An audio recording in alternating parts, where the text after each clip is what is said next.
Et l'on commence donc par le fait majeur de la matinée, c'est l'allocution enregistrée par François Hollande de l'Élysée.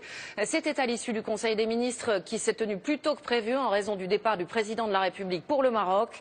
Le chef de l'État y affirme clairement que Jérôme Cahuzac n'a bénéficié d'aucune protection et il annonce 3 décisions importantes. On écoute l'intégralité de cette déclaration rendue publique il y a quelques minutes. J'ai appris hier, avec stupéfaction et colère, les aveux de Jérôme Cahuzac devant ses juges.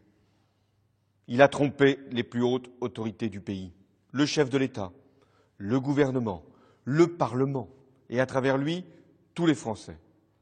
C'est une faute impardonnable.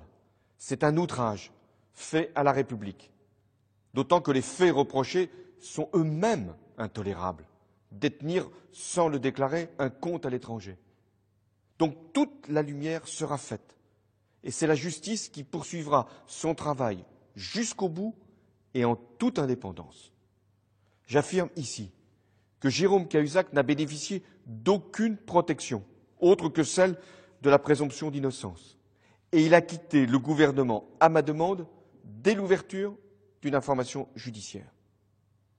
C'est un choc ce qui vient de se produire, parce que c'est un grave manquement à la morale républicaine. Je suis donc amené à prendre 3 décisions qui vont dans le sens des engagements que j'avais pris devant les Français. D'abord, renforcer l'indépendance de la justice.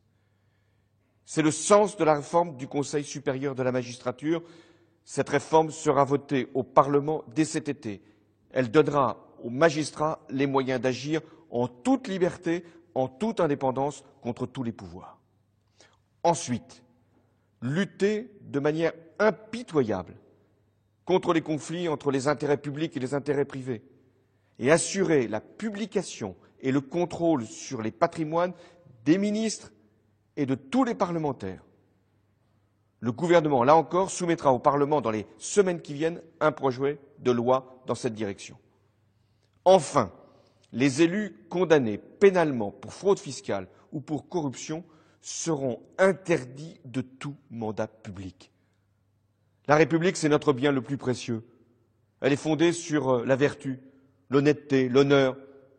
La défaillance d'un homme doit nous rendre encore plus exigeants, plus intransigeants. Et je le serai, parce que je sais ce que ça représente pour les Français, cette blessure. L'exemplarité des responsables publics sera totale. C'est mon engagement, je n'en dévierai pas, et les Français doivent en être certains.